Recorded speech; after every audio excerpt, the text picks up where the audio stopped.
วยสายทาลาขึ้นสื่อลือซาปฐมความเสื่อขึ้นเหนือลงใต้ไปบ่อนใดก็ยังอยากเมื่ออู้เขาอู้ป่ามีเรือพายเหือตามลำน้ำของ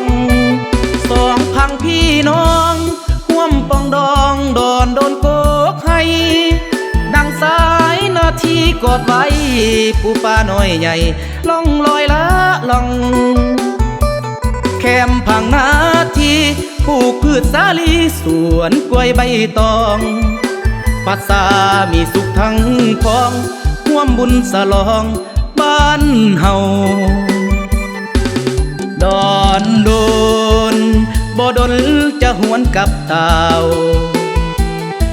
คิดฮอดเรื่องราวข้างเก่าที่แคมทาลามาปลูกพืชสวนผักสัญญาที่เคยมีมาก่อนจะจากลาคำสั่งวาจาอย่าลืมบ้านเฮาคิดฮอดพ่อแม่เท่าแก่เพื่อนมิตรสหายจากมาก็เพียงแต่กายแต่ใจหักมันนิรันดร์บ่ลืมหักเก่าคำเคยเว้าที่มีต่อกัน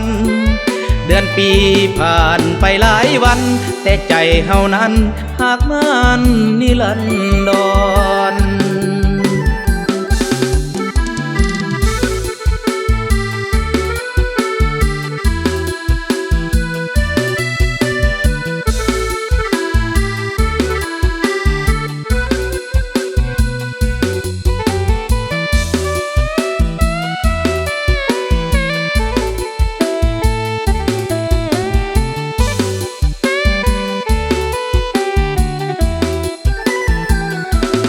ดอนโด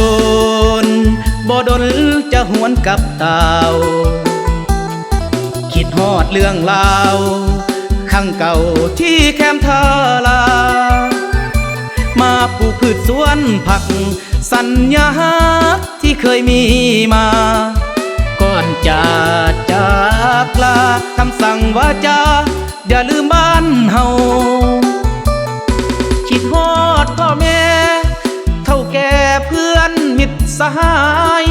จากมาก็เพียงแต่กายแต่ใจหักมันนิรันดร์บ่ลืมหักเก่าคำเคยเว้าที่มีต่อกันเดือนปีผ่านไปหลายวันแต่ใจเฮานั้นหักมันนิรันดร